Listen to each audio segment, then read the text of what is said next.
Today we talk about a controversial subject, but one of my favorite. How many embryos to transfer at your IVF transfer?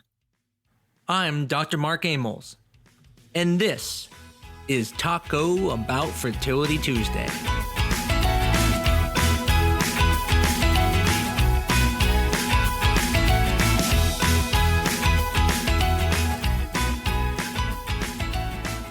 Hopefully everyone had a happy Halloween.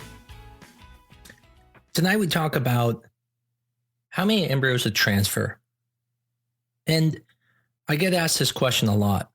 Now, the thing to keep in mind is that every practice is going to be different. There are actual guidelines that are set, and there are some assumptions I'm going to make here. The biggest assumption I'm going to make is that one, you have a choice on how many embryos to put back, and two, you don't have a medical issue that is going to require you to only put one embryo back. I think the first thing we got to talk about is what is the recommendations by the American Society of Reproductive Medicine and SART. These guidelines have been set, and it doesn't mean we have to follow them, but it's not a bad thing to follow. I think the first thing also to remember is that your doctor is usually looking out for you when they are telling you to put back a certain amount of embryos. Now, there are medical reasons why we don't want to have high order multiples, and there are also statistical reasons we do not want you to have high order multiples. Let's first start with the recommendations. So the current recommendations, if you are putting back blastocyst,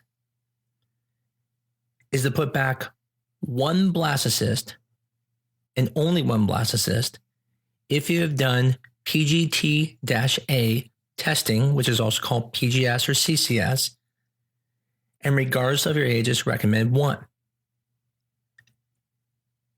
If there were no testing on the embryos, then it's recommended for women under 37, including 37, to only put back one embryo. If you're a 38 to 40, we recommend up to two. And if you're a 41 to 42, we recommend up to three. Again, these are non-tested embryos. Now, why is it safe for someone who's older to put back more embryos? The reason is as women get older, the embryos have a higher chance of being abnormal. So at 41 to 42, we know that 70 to 80% of the embryos are going to be abnormal when it comes to chromosomes. So it's going to take more embryos to find a normal embryo. And even then, with 3 embryos, the chances would still be lower than putting back one embryo that was tested.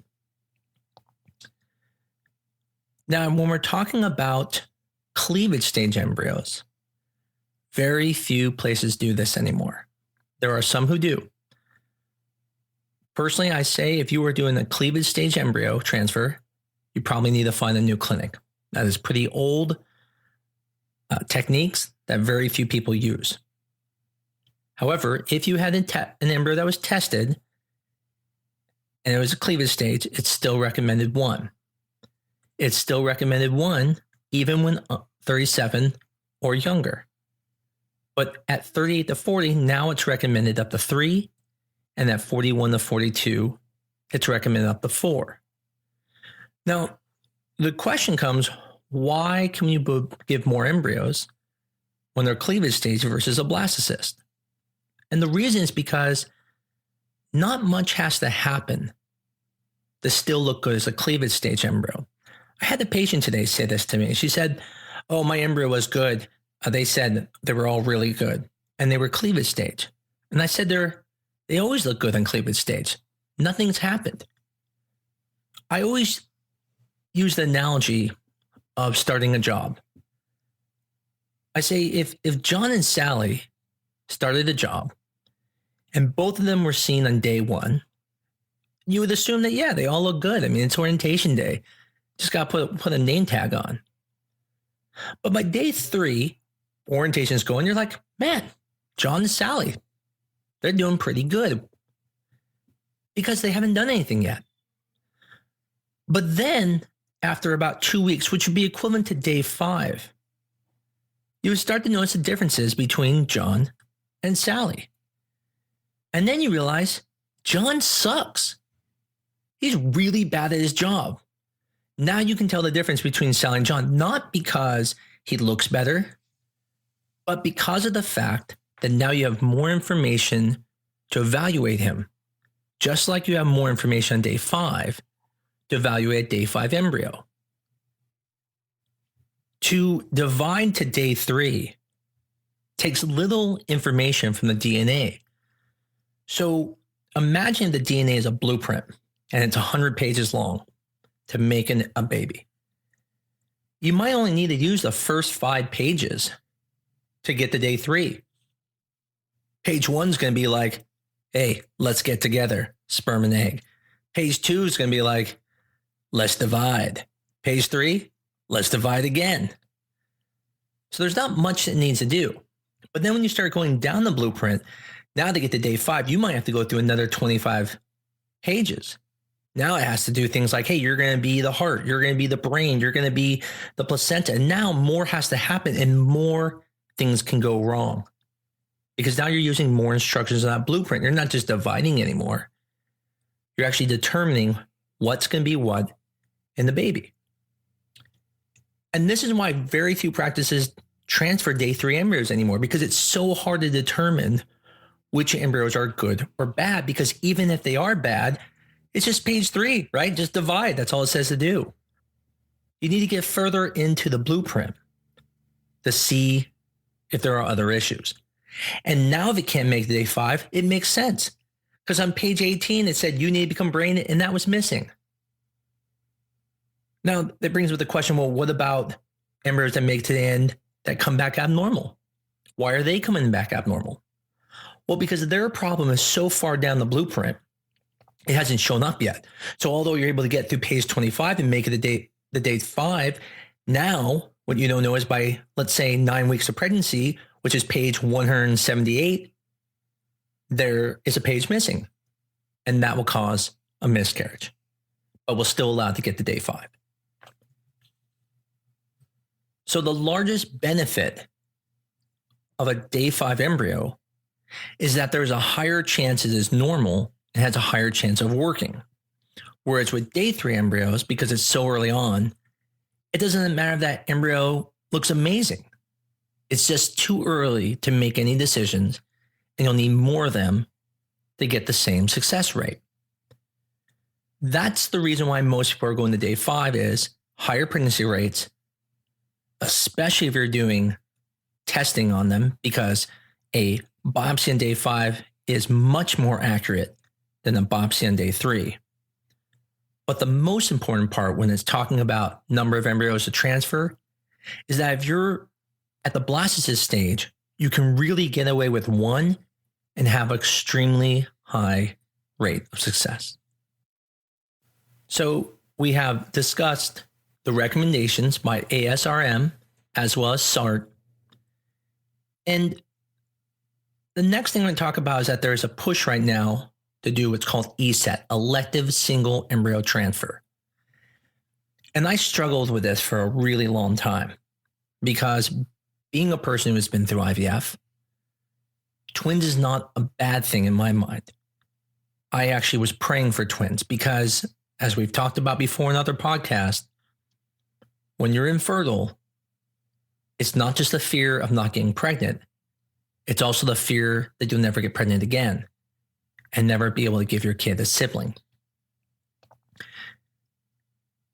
When it comes to elective embryo transfer, the push has been always to help the patient. Now, I'm not going to get into this talk about my opinion about twin risk because I do feel like a lot of the data is misrepresented because a lot of the twins that we talk about horrible outcomes from are what are called monozygotic, which means coming from the same DNA. And those have much higher risk than fraternal twins that we talk about when you put 2 embryos back. But as I've been going and practicing, I have changed my mind a little bit about putting back 1 or 2 embryos. In the past, the financial benefit was worth putting 2 embryos back. And that's what I usually recommended to people, especially if we weren't doing PGS testing. So I'm all for people putting back 1 on their own, and I do allow people to put back 2, which will go in next. But I want to talk about a situation where there is no choice. And that is going to be the situation where there is already a history of early delivery, like pre-deliveries. If there's a history of complications with twins in the past, or if there's a history of someone having an abnormal uterus, such as what's called a unicornate uterus or bicornate or didelphic uterus. If the uterus is abnormal shaped, it will not be able to hold even a single pregnancy well. Putting 2 babies in that uterus would almost guarantee certain death. And no one wants that. On the same token, if you have a history of a uterus that can't keep in 1 baby or has in the past had a very early preterm delivery with even 2 babies or 1, you would also not be a candidate for putting back 2 embryos. One of my own patients came to me. She specifically wanted twins. Her first baby was born at 28 weeks. I told her, absolutely not. And she said, well, she'll go to another doctor. I said, that is fine. I can't knowingly go to bed knowing that I put 2 embryos into someone who couldn't even keep 1 baby past 28 weeks. Now, before I talk about what I recommend, I want to at least present the argument of why some say you should only put back 1. Their reasoning is it is the healthiest pregnancy. No one can argue with that. 1 embryo is always going to be the healthiest pregnancy. Now, everything has what are called relative risk and absolute risk. So if I tell you something's 50 times greater, that sounds like a lot. But if I tell you it's 1 in a million, then that means the other person only has a 50 in a million chance, which is still a very low absolute number. Again, when you look at the absolute numbers, I do not believe the risk is as high to suggest no one should ever be able to put back 2. And I've had arguments with many doctors about this. And they state to me that everyone should only put back 1 like them. But what's interesting is most of them do put back 2 when someone fails. And I find this to almost show the illogicness in their logic, because if you don't believe someone should put back 2 and they fail, why do you believe they should be able to put back 2 the second time? It's like flipping a quarter and getting heads and then expecting on the next flip you have to get tails. No, you get heads again. It's a new chance every time you flip that quarter. So my point is, I'm not against anyone telling me that that's what they do. I'm just against someone telling me that's what I have to do. And if maybe the whole industry goes to only putting back 1 embryo, at that point, I'll make it maybe a rule. But being a person who's been infertile, being someone who's had to pay to have his family, it's hard for me to push that. But I do think it's important for everyone to know that the reason they recommend 1 is purely as an advocate for you, and it's not to be mean. So what do I recommend? I actually take a lot into consideration when I'm recommending how many embryos to put back. In general, I'm okay with patients putting up to 2 embryos as long as they do not have those risk factors we talked about. History of early delivery, cervical problems in the past, uterine issues that we know of, or even just certain medical factors that may make me recommend only 1 at a time, such as diabetes. Now, if we're talking about a general person without any of those complications, I tell them they come back 1 or 2. However, when someone has fewer embryos, I actually recommend putting back 1. That seems weird. Why now only put back one? And the reason is not because I'm worried about the twins. But in the end, if the goal is pregnancy, your highest chance will come at putting one at a time versus putting two at a time. Now, please don't mistake this. I'm not saying that your transfer rate isn't higher when you put two back. Clearly, if you put two embryos back, your chances are always going to be better of getting pregnant, even with one baby, than it would be by putting one embryo back. But I'm saying if you start with two and you put one back at a time, the cumulative, meaning adding up both chances, is higher than putting back two at a time. Now, why is that? Whenever you put back two embryos, there are some risks that come with it. So the first risk is going to be whatever happens on the day of the transfer puts both embryos at risk. So if for some reason in the middle of the transfer you start coughing or the speculum falls out in the middle of the transfer, anything can happen. That's it. Those embryos are gone. So if you only have two, you're done. If you get pregnant with twins, and let's say one of those twins has a subchoric hemorrhage, which is a bleed between the baby and the uterus, you could potentially lose both pregnancies. Again, you have nothing. So in that situation, I almost always believe it's best to put back one at a time. Additionally, if things don't work, you can make adjustments. There are times transfers don't work. And as we talked about on the prior podcast, we can make adjustments to fix that. But if you put everything in at the same time, you can't make any adjustments. Now, if you have more than one embryo or two embryos, obviously, then I think it comes down to what you want. If you want to put back two at my place, I'm fine with it. Now, there are risks, especially with doing PGS testing. Each embryo has a 60% chance of implantation. That means a 60% chance of twins and 1 in 240 chance of it splitting, which means you have two embryos, if you put back, to have that chance. 2 over 240, it's almost 1%. That means a 1% chance of triplets. That's pretty scary because unlike twins, triplets do poorly. I can honestly say most of my triplets have done poorly compared to good. That's why I'm never a fan of having triplets. Now, if it happens, then that's life, and then we deal with it. But that is one risk you have to take when putting back two embryos, is that one could split. And it's not a number that's extraordinary. 1% is a very reasonable number. Now, remember, this is just my opinion. I don't think anyone should be putting back more than two embryos ever. And if they are, you're probably not at a good clinic, because good clinics really don't have to put back more than two embryos unless you're extraordinarily at the later stages at 42 or higher.